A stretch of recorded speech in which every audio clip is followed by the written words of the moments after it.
জয়রামবাটিতে খাওয়ার পর ভক্তেরা শালপাতা উঠিয়ে স্থান পরিষ্কার করতে গেলে শ্রী শ্রী মা বলতেন, থাক, লোক আছে।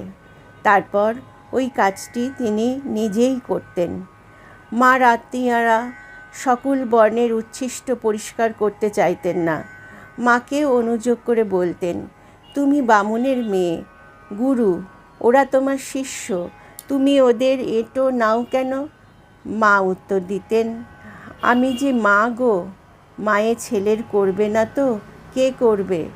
স্বামী বিশ্বেশ্বরানন্দ উচ্ছিষ্ট তুলতে গেলে মা তাকে হাত ধরে বাধা দিয়ে থালাটি নিজেই নিলেন। বললেন, আমি তোমার আর কি করেছি? মার কোলে ছেলে বাহ্যে করে, কত কি করে, তোমরা দেবের দুর্লভ ধন। শ্রীমাকে একদিন উচ্ছিষ্ট পরিষ্কার করতে দেখে নলিনীদি বলেছিলেন, মা গো, 36 জাতের এঁটো কুড়োচ্ছে। মা শুনে বললেন, সব যে আমার, 36 কোথা? জনৈক সন্ন্যাসী একদিন শ্রী শ্রী মাকে জিজ্ঞাসা করেন, আপনি মঠের সাধুদের সন্ন্যাস নাম ধরে ডাকেন না কেন? মা উত্তর দেন, আমি মা কি না, সন্ন্যাস নাম ধরে ডাকতে প্রাণে লাগে।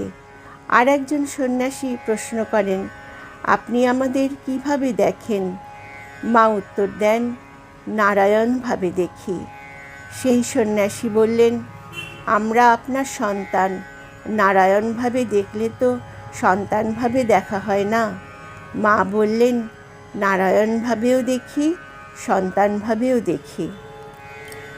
শ্রী শ্রী মার কাছে দীক্ষা নিয়ে কোনো ছেলে হয়তো বাড়ির দিকে রওনা হয়েছে, আর খানিক পরেই জলঝড় আরম্ভ হলো। মা মহাভাবিত হয়ে সারাক্ষণ বলছেন, তাই তো, ছেলেটি আমার যাচ্ছে গো, এতক্ষণে বোধহয় অমুক জায়গায় গেছে, সেখানে কোনো আশ্রয় আছে তো? মায়ের চারপাশে যাঁরা থাকতেন, এ ছিল তাঁদের কাছে পরিচিত দৃশ্য।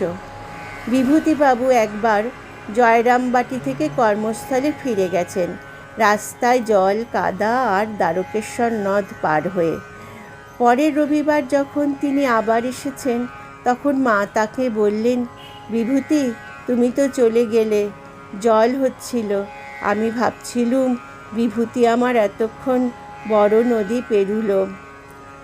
সন্তানের কষ্টে অভিভূত হয়ে এরকম কোনো কোনো ক্ষেত্রে মা নিজের অলৌকিক দেবী শক্তিকেও প্রয়োগ করে ফেলেছেন। স্বামী মহাদেবানন্দ বলেছেন, শ্রাবণ মাসে অবিরাম বৃষ্টি হচ্ছে। কিছু তরিতরকারি নিয়ে কোয়ালপাড়া মঠ থেকে জয়রামবাটি যাওয়া মাত্র শ্রীমা আমাকে বললেন, এসেছো? বেশ হয়েছে, অনেক দিন থেকে কেউ আসেনি, বাজার টাজার হয়নি, আজ থেকে বাজার করে দিয়ে যেও। বিকালে হলদিপুকুরে কেরোসিন, আটা, চিনি, ঘি, ময়দা, মিছরি ইত্যাদি অনেকগুলি জিনিস কিনে আনতে গেলাম। সমস্ত মিলে প্রায় 1 মণ হবে। দোকানদার বলল, আপনি পারবেন না, লোক ডেকে দিই। মা কুলি নিতে বলেননি, তাই কুলি নেওয়া সঙ্গত নয় বিবেচনা করে বললাম, কুলির দরকার হবে না, আমিই পারবো, আপনি ঝুড়িটা আমার মাথায় তুলে দিন। ঝুড়ি মাথায় নিয়ে কিছুটা রাস্তা যেতে না যেতে বোঝা ভীষণ ভারী বোধ হলো ও মাথা জ্বালা করতে লাগলো। উপরে বৃষ্টি, এক হাতে ঝুড়ির উপর ছাতা ধরে রেখেছি, পিছল পথ, সন্তর্পণে চলতে হচ্ছে। মনে মনে নিজেই নিজেকে বলছি, পা পিছলালে চলবে না, এ তোমাকে নিয়ে যেতেই হবে।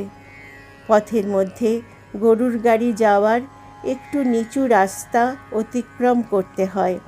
কোনো রকমে সেই রাস্তাটি যে অতিক্রম করেছি, আর সঙ্গে সঙ্গে বোধ হলো বোঝা একেবারে হালকা। কী যে হলো ঠিক বুঝতে না পেরে মিনিটখানিক দাঁড়ালাম, তারপরে অক্লেশে মার বাড়িতে চলে এলাম। বাড়ির ভিতর ঢুকেই দেখি মা নিজের ঘরের বারান্দায় একবার পশ্চিম থেকে পূর্বে আবার পূর্ব থেকে পশ্চিমে ছোটাছুটি করছেন। সমস্ত মুখখানা লাল, চোখ দুটি যেন কপালে উঠেছে, আর আপন মনে বলছেন, আমি কেন একটা কুলি নিতে বললুম না, আমি কেন একটা কুলি নিতে বললুম না। বোঝা নামানো হলে মা বললেন, একটা কুলি নিতে হয়, আমি বলিনি, তাতে কি হয়েছে, এমন করে আসতে হয়। যেখানে মায়ের নাম সেখানে আনন্দধাম, আনন্দম, শুধু আনন্দম।